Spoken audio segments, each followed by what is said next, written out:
টিভিপি story teller চ্যানেলে আপনাদের সবাইকে স্বাগত জানাচ্ছি। আমরা আজকে 12ই আগস্ট দেশি বিদেশি বিভিন্ন পত্রপত্রিকা থেকে লিড নিউজগুলো আপনাদেরকে পড়ে শোনাবো। প্রতিদিনের মতো আজকেও প্রথম আলো দিয়ে আমরা শুরু করছি। প্রথম আলোতে লিড নিউজ এই মুহূর্তে আছে, কোটা সংস্কার আন্দোলন, রাজধানীতে 286 মামলা, আসামি 4.5 লাখ, হামলা সংঘর্ষ এবং গুলিতে প্রায় 2024 সালের 16 জুলাই থেকে 3 আগস্ট পর্যন্ত সারা দেশে অন্তত 213 জন নিহত হয়েছে বলে সরকারি রেকর্ড অনুযায়ী বলা হচ্ছে এবং ঢাকায় অন্তত 64 জনের মৃত্যুর ঘটনার মামলা হয়েছে। আমরা জানি যে কোটা সংস্কার আন্দোলনের প্রথম দিকে অর্থাৎ 17, 18, 19 জুলাইয়ের সময়কার প্রথম আলোর রিপোর্টে আমরা দেখেছিলাম 202 জনের কথা বলা হয়েছে, 202 জন নিহত হয়েছে বলে জানিয়েছিল প্রথম আলো।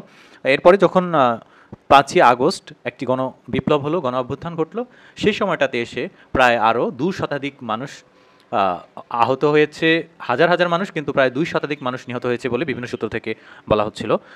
এটা হচ্ছে একটি গুরুত্বপূর্ণ বিষয় এবং এছাড়াও আরও কিছু গুরুত্বপূর্ণ বিষয় রয়েছে। বিশেষ করে যাদেরকে হামলায় হয়রানি করা হয়েছে, সরকার যে সকল শিক্ষার্থীদেরকে, সাধারণ মানুষদেরকে কোটা সংস্কার আন্দোলনের সময় মামলা দিয়েছে, সেই মামলাগুলোকে উইথড্র করা হবে, এটা সরকারের অন্তর্বর্তীকালীন সরকারের পক্ষ থেকে গতকালকে জানানো হয়েছিল। ব্যাংক খাতে অস্থিরতা ছড়িয়ে পড়ছে, সংকট কাটাতে পথনকশা দরকার, যেটি আমরা দেখেছি যে গতকাল ইসলামী ব্যাংকের 2 গ্রুপের মধ্যে অনেক বেশি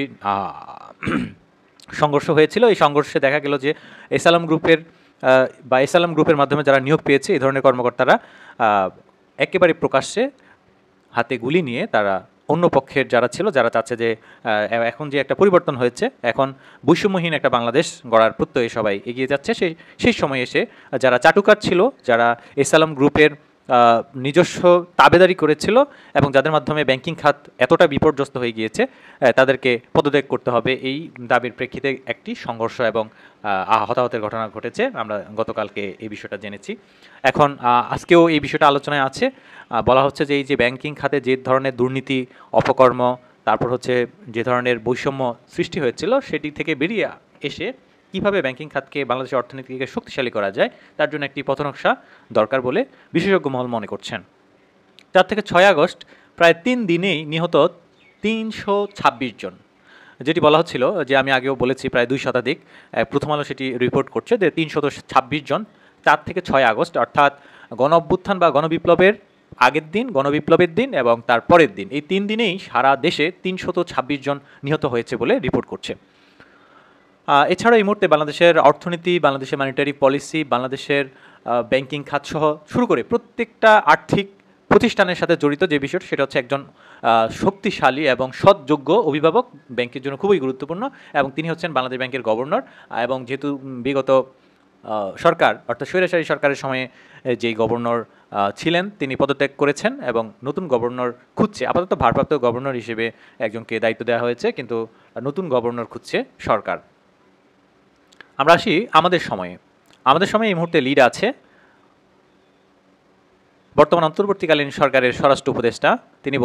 তিনি যে বিবৃতি দিয়েছেন আজকে সকালবেলায়, আর সেখানে তিনি বলেছিলেন যে 7 দিনের মধ্যে লুট হওয়া অস্ত্র জমা দেওয়া নির্দেশ দিয়েছেন। তিনি আগামী 7 দিনের মধ্যে লুট হওয়া অস্ত্র থানায় জমা দেওয়ার নির্দেশ দিয়েছেন স্বরাষ্ট্র উপদেষ্টা ব্রিগেডিয়ার জেনারেল অবসরপ্রাপ্ত এম শাখাওয়াত হোসেন।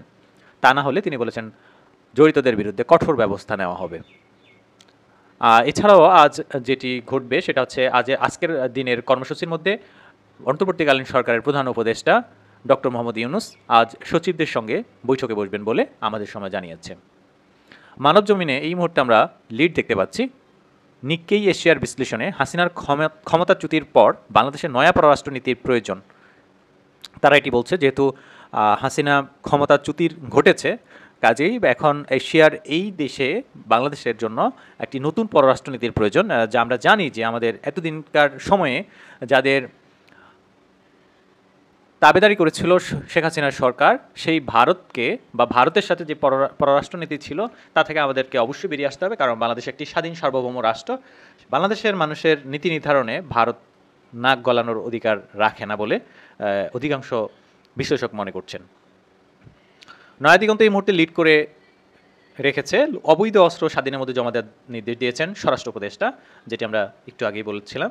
আমরা অর্থসূচকের এই মুহূর্তে লিড দেখতে পাচ্ছি, ঢাকা ছাড়ার আগে পরে শেখ হাসিনা কোনো বিবৃতি দেননি। আমরা জানি জয় 6 আগস্ট থেকে শুরু করে এই আজকের দিনটি পর্যন্ত নানা সময়ে নানা ধরনের উদ্ভট বক্তব্য প্রদান করে আসছে এবং মিডিয়া সাক্ষাৎকার দিয়ে আসছে এবং তার বল প্রতিদিনই পাল্টাচ্ছে, এক এক দিন এক এক ধরনের কথাবার্তা সে বলে আলোচনায় থাকছে এবং এগুলো আমাদের মিডিয়া কাভারেজ হচ্ছে। এছাড়াও আমরা বণিক বার্তা নিউজ এই মুহূর্তে লিড দেখতে পাচ্ছি, কারসাজি ও জালিয়াতির মাধ্যমে পুঁজিবাজার থেকে হাতিয়ে নেওয়া লাখো,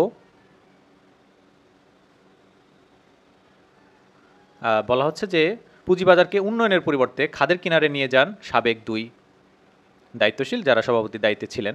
আওয়ামী লীগ সরকারের 2009 সালের দায়িত্ব নেওয়ার পর 1.5 বছরে দেশের পুঁজিবাজারে বড় ধরনের উলম্পন ঘটে। অস্বাভাবিক এই উলম্পনের পর হঠাৎ ধস নামে 2011 সালের জানুয়ারিতে।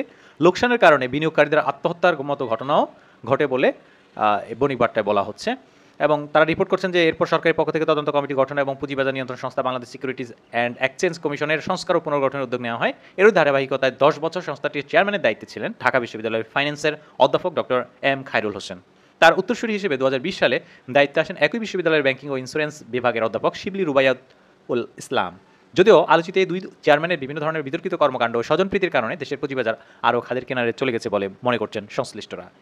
তো কাজে এখানে একটা পরিবর্তন আসছে, যেহেতু ইতিমধ্যেই ডক্টর এম খায়রুল হোসেন এবং শিল্পী রুবাইয়াতুল ইসলামের পদত্যাগের ঘটনা ঘটছে এবং আমরা জেনেছি যে রুবাইয়াতুল ইসলাম ইতিমধ্যেই পদত্যাগ করেছেন। দেখা যাক আমাদের অন্তর্বর্তীকালীন সরকারের পরিকল্পনায় কীভাবে এটি আরও উন্নত হয়, পুঁজিবাজারের যে ধস নেমেছিল তা কীভাবে স্বাভাবিক পর্যায়ে চলে আসে। এই মুহূর্তে ডেইলি স্টার লিড করে রেখেছে traffic police returns to Dhaka states after 6 days। Traffic পুলিশদের বিষয়ে বলা হচ্ছে ট্রাফিক পুলিশ আবারও ফিরে আসছে, তাদের আতঙ্ক আশা করি কমবে এবং তারা যে লেজুর ভিত্তির আইন শৃঙ্খলা রক্ষী বাহিনীতে পরিণত হয়েছিল তারা আশা করি সেটি অনুধাবন করে তারা আত্মসমালোচনা করে তারা নিজেদেরকে পুনঃসংশোধনের মাধ্যমে দেশে এবং জাতির জনগণের সেবায় আবার এগিয়ে আসবে এবং যারা মানুষ হত্যা জড়িত ছিল, জনগণকে হত্যা করেছে, তাদের বিচার অবশ্যই হবে। বিবিসি এর মধ্যে লিড করে রেখেছে sensational Paris Olympics come to an end. আমরা জানি প্যারিস অলিম্পিক্স শুরু হয়েছিল বিগত প্রায় 1 মাস শেষ হওয়ার পথে এবং এটি নানা ধরনের ঘটনা সমালোচনা নানা আলোচনার মধ্যে দিয়ে এবারের প্যারিস অলিম্পিক্স ছিল। আর ডিডব্লিউ ডয়চে ভ্যালে এই মুহূর্তে লিড করে রেখেছে half of Greece on red alert as wildfire rage near Athens. অ্যাথেন্সে আগুন লেগেছে, এই খবরটি বর্তমানে লিড করা আছে।